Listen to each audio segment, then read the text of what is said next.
L'âge d'or du fast-food américain est en train de s'effondrer sous les yeux du pays. Ces enseignes qui ont nourri des générations, qui servaient de repère aux familles, aux ados en quête d'un premier job ou aux noctambules affamés, aujourd'hui, elles vacillent.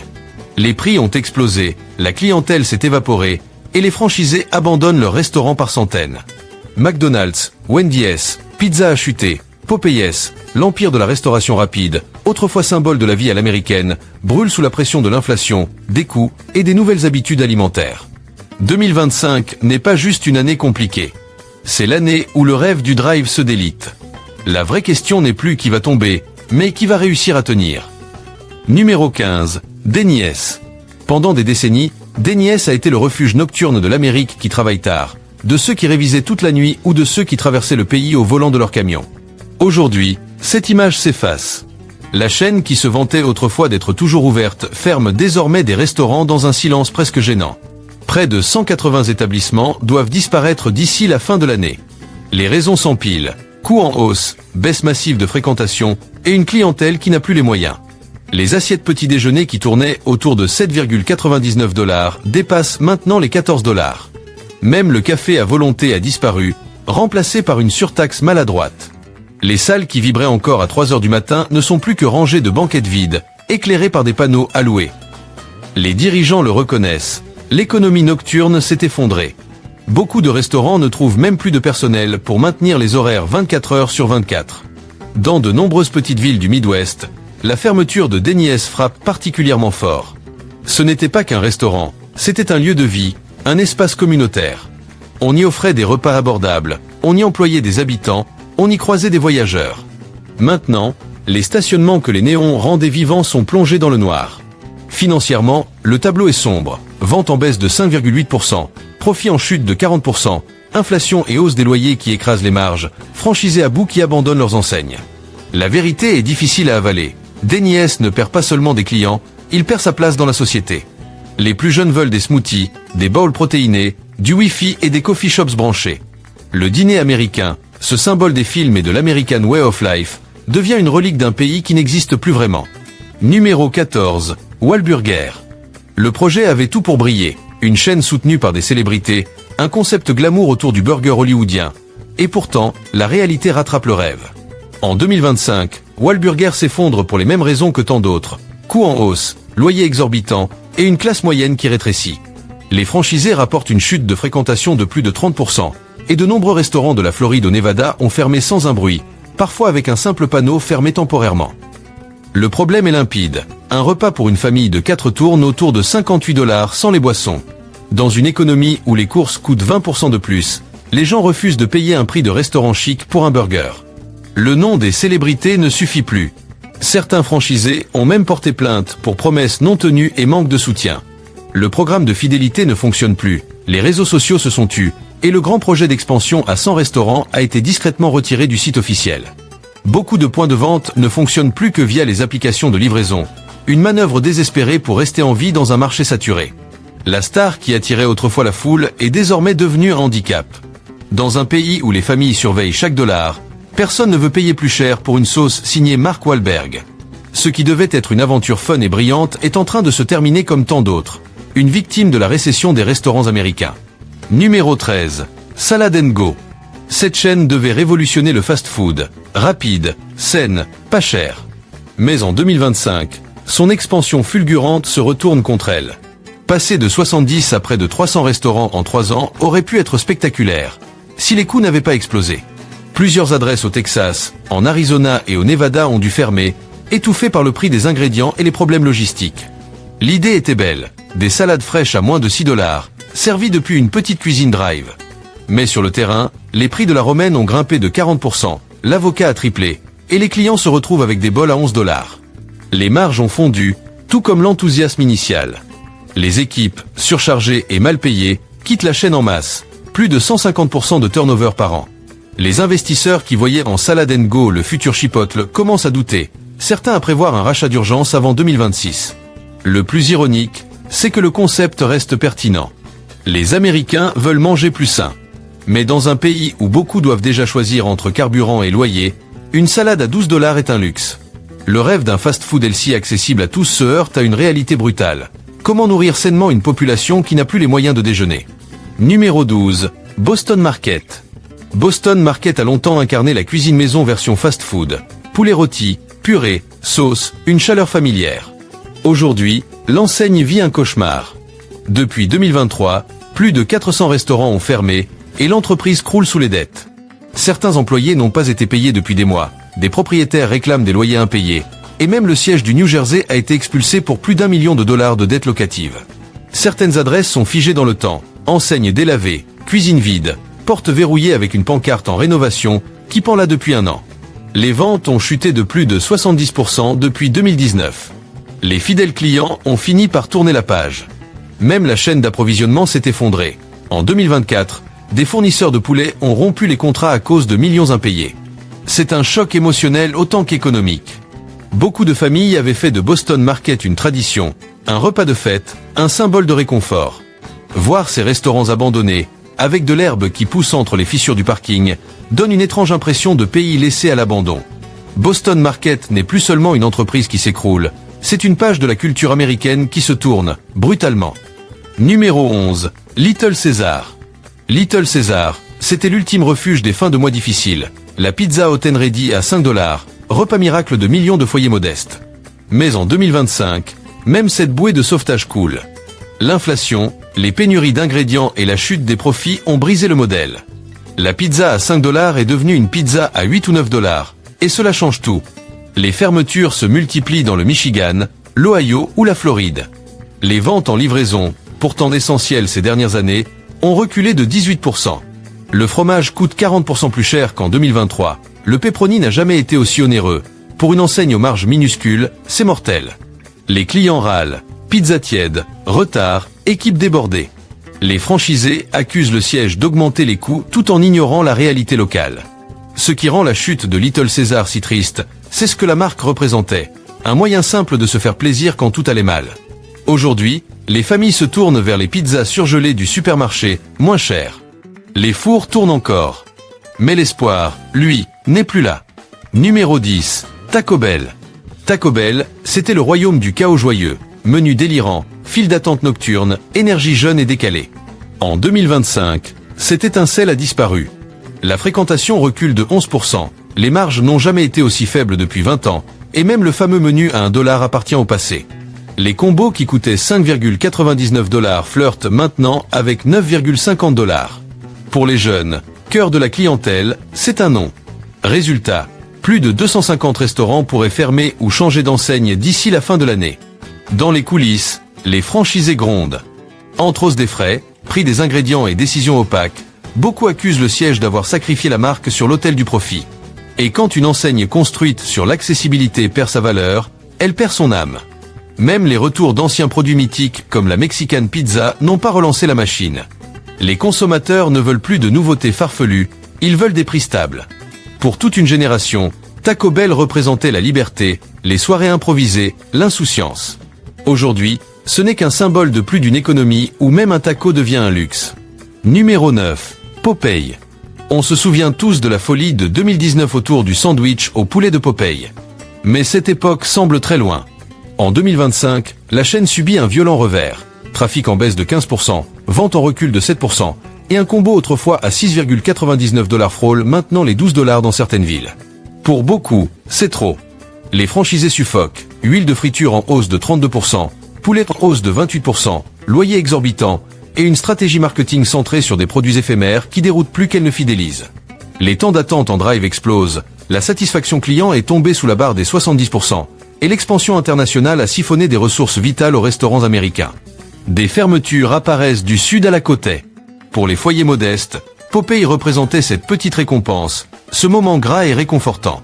Mais en 2025, même ce plaisir est devenu un luxe. Ce n'est pas juste la fin d'un sandwich star, c'est la fin d'une époque. Numéro 8. Jack in the Box. Jack in the Box était le roi de la nuit. Tacos à prix cassé, frites torsadées, milkshake après minuit. Aujourd'hui, les néons s'éteignent. Plus de 130 restaurants ont disparu en 1 an, et ceux qui restent se battent pour survivre. Le trafic nocturne, autrefois 35% des ventes, ne représente même plus 18%. Ce n'est pas un déclin, c'est un crash. Les combos à 6 $ sont devenus des repas à 10 $. Avec des salaires qui stagnent, les clients ne suivent plus.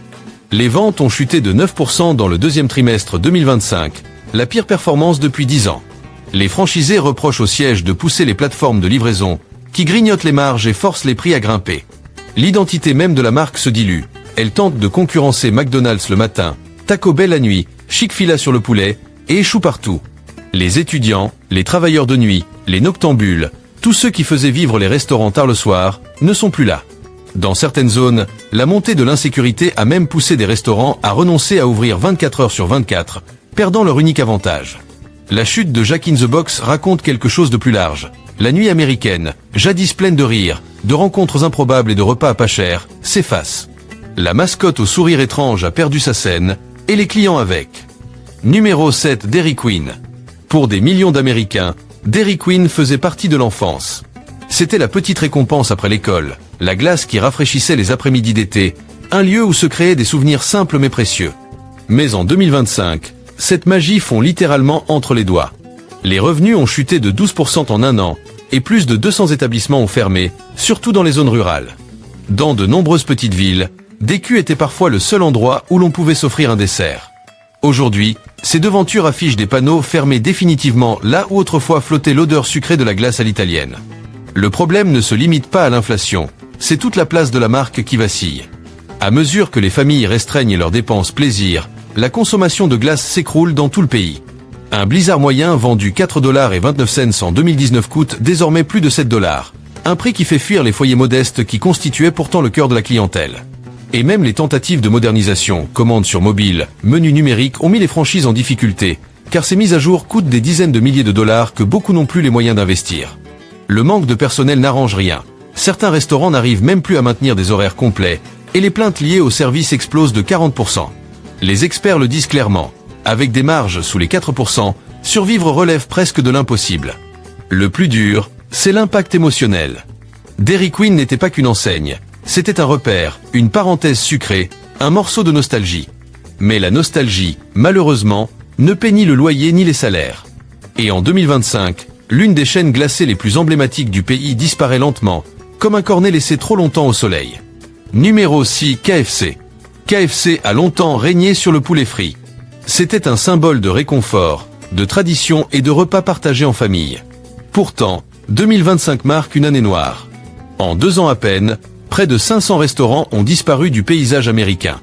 Dans plusieurs États, les ventes chutent de 15 à 20%, et de nombreux franchisés abandonnent, incapables de suivre la hausse du prix de l'huile, du poulet et de la main-d'œuvre. Le fameux 5$ fill-up. Il dépasse désormais les 9,79$, ce qui éloigne les clients que la marque visait justement. Des rapports internes révélés début 2025 montrent que la fréquentation baisse d'environ 10% chaque trimestre. Pendant ce temps, des concurrents comme Raising Cane's ou Chick-fil-A séduisent les jeunes générations grâce à des services plus rapides et une image plus moderne. Le vrai problème, c'est que KFC n'a pas réussi à évoluer. Ses ventes en ligne prennent du retard, les innovations de menus ne convainquent plus, et pour beaucoup de jeunes, la marque semble tout droit sortie d'une autre époque. Mais derrière ces chiffres, il y a un coup au cœur. Pendant des décennies, le saut de poulet du dimanche était un rituel familial. Aujourd'hui, ce même saut est devenu un luxe. Des familles qui fêtaient autrefois leur fin de semaine autour d'un repas KFC se tournent désormais vers des poulets congelés de supermarché. Le colonel continue de sourire sur les panneaux, mais derrière ce sourire, c'est un empire entier qui se fissure. Le poulet est toujours croustillant, mais l'avenir, lui, est complètement carbonisé. Numéro 5, Pizza a chuté. Pizza a chuté, c'était la pizzeria des anniversaires, des matchs à la télé et des soirées en famille. On pense immédiatement aux banquettes rouges, aux nappes à carreaux et à cette odeur inimitable de pâtes qui cuit au four. Mais 2025 marque une descente brutale pour la marque. Les ventes des restaurants existants plongent de 8%, et plus de 400 établissements ont fermé en 1 an et demi. Le concept du repas sur place, qui faisait autrefois la force de Pizza a chuté, est devenu un poids financier énorme. La réalité est simple, les habitudes alimentaires ont changé, mais Pizza a chuté, lui, est resté figé. Les concurrents Domino's, Papa John's, et même des cuisines fantômes sur les applis offrent des livraisons plus rapides, moins chères et plus adaptées à la vie moderne. Le célèbre pizza à 10$ coûte désormais 16,99$, auxquels s'ajoutent des frais de livraison qui font exploser la facture. Pour beaucoup de familles, c'est devenu un luxe. Même les clients fidèles se plaignent. Portions plus petites, délais plus longs, prix en hausse. Les franchisés, eux, suffoquent. Plus 30% sur les ingrédients, plus 20% sur la main-d'œuvre, des loyers qui montent. Certains jettent l'éponge. Et émotionnellement, c'est un vrai coup dur. Pizza Achuté a été un symbole d'unité familiale pendant des générations. Aujourd'hui, ces salles à manger sont vides, les buffets désertés, les enseignes clignotent faiblement. La pizza n'a pas changé de goût. Mais l'ambiance, la chaleur, tout ce qui faisait l'âme de Pizza Achuté, s'est éteint. Numéro 4, Subway. Subway devait être la solution simple, rapide et plus saine face au fast-food classique. Pourtant, en 2025, la chaîne traverse l'un des pires effondrements de l'histoire de la restauration américaine. Depuis 2021, plus de 3200 établissements ont fermé, et des centaines d'autres devraient suivre d'ici la fin de l'année. L'enseigne autrefois omniprésente dans les centres-villes, les stations-service et les campus universitaires ressemble aujourd'hui à une marque fantôme, un vestige d'expansion excessive, d'inflation et de promesses non tenues. Le célèbre footlong à 5 $, il dépasse désormais les 10 $, et pour beaucoup, ça ne vaut plus du tout le coup. La qualité du pain est critiquée, les ingrédients varient d'une boutique à l'autre, et les clients commencent à douter de cette fameuse fraîcheur. La plupart des restaurants paraissent vieillissants, mal entretenus, parfois avec des panneaux délavés ou des comptoirs sous-staffés. La tentative de vendre la chaîne à des fonds d'investissement a tourné au fiasco. Les franchisés héritent de loyers énormes et de ventes en chute libre. Pendant ce temps, Jersey Mike's ou Fayrouz Sub séduisent la clientèle avec de meilleurs produits, plus de transparence et un service plus chaleureux. Le déclin de Subway n'est pas seulement économique. Il touche à la culture américaine. Subway représentait autrefois le déjeuner rapide des travailleurs et des étudiants, l'option saine et pas chère. Aujourd'hui, c'est devenu un symbole d'un rêve qui s'effondre, celui d'un repas bon marché, simple et de qualité. Les fours continuent de cuire du pain, mais l'âme de la marque, elle, s'est consumée. Numéro 3, Burger King. Pendant longtemps, Burger King a été le seul vrai challenger face à McDonald's, l'outsider qui revendiquait fièrement son Have it your way. Mais en 2025, le fameux royaume du grillé à la flamme vacille dangereusement. Plus de 400 restaurants ont déjà fermé, et la part de marché du géant est tombée sous les 9%, un niveau qu'il n'avait jamais atteint auparavant. Avec l'inflation, l'un de ses plus grands atouts des menus abordables s'est littéralement envolé. Un menu Whopper, qui tournait autour de 6,29 $, dépasse maintenant les 11 $. Pour de nombreuses familles modestes, autrefois au cœur de sa clientèle, c'est devenu tout simplement hors budget. Et ce n'est pas tout. Les campagnes marketing qui faisaient autrefois parler d'elles n'arrivent plus à masquer les critiques sur la lenteur du service, l'état des salles à manger et les portions qui semblent rapetisser de mois en mois.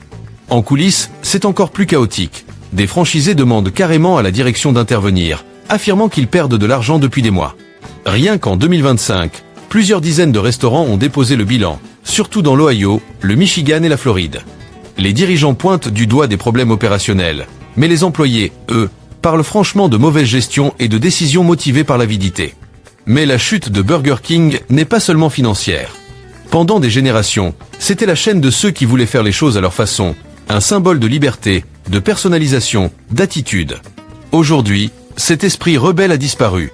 Le charme du flamme grillé a laissé place à une fumée corporative qui asphyxie la marque. Alors que McDonald's se réinvente et que Wendy's se modernise, Burger King semble coincé dans une autre époque. Restaurant vieillissant, menus dépassés et images qui s'effacent peu à peu.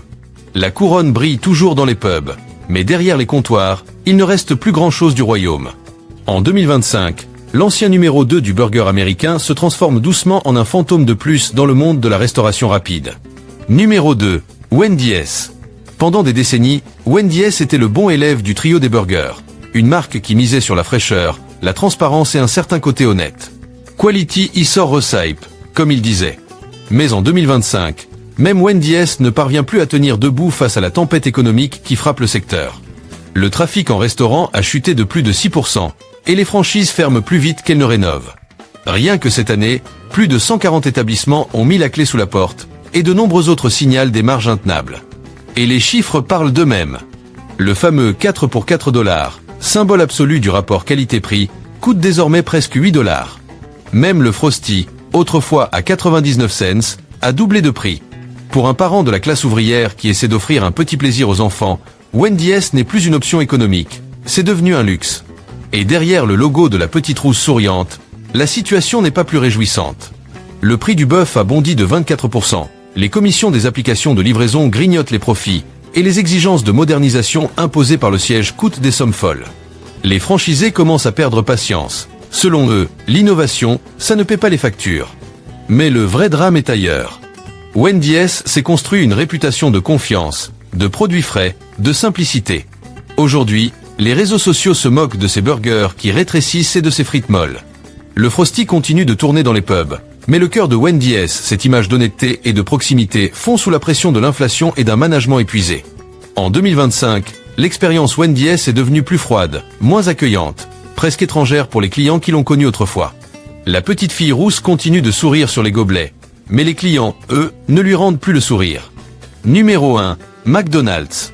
C'est difficile à croire, mais même McDonald's, le géant parmi les géants, commence à craquer. Le symbole mondial de la nourriture pas chère et pratique subit l'une des pires périodes de son histoire. En 2025, les visites aux États-Unis ont chuté de près de 10%, et les dirigeants eux-mêmes reconnaissent que les consommateurs à faible revenu, leur base principale, ne suivent plus.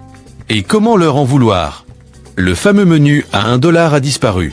Le prix moyen d'un menu approche les $11,79 et le Big Mac, affiché à $3,99 en 2019, frôle maintenant les $7,49. Pour beaucoup de familles qui avaient l'habitude d'y aller par défaut, McDonald's est devenu trop cher. Comme si cela ne suffisait pas, une épidémie de colis liés à ces oignons en 2024 a envoyé plus de 100 personnes à l'hôpital, détruisant encore un peu plus la confiance du public.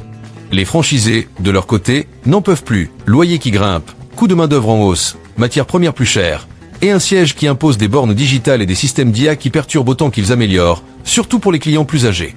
Mais ce qui fait le plus mal, c'est l'impact symbolique.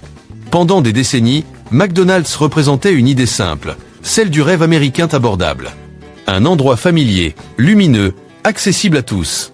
En 2025, les arches dorées continuent de briller, mais elles ne symbolisent plus la joie. Seulement la nostalgie. Les terrains de jeu sont vides, les salles plus sombres, et les prix rappellent surtout à quel point la comfort food n'a jamais été aussi difficile à se payer. Les burgers restent chauds, les frites salées, mais le cœur de McDonald's, lui, semble s'être refroidi. Même l'entreprise la plus récession-proof du pays n'arrive plus à résister à la réalité. En Amérique, même le réconfort coûte trop cher.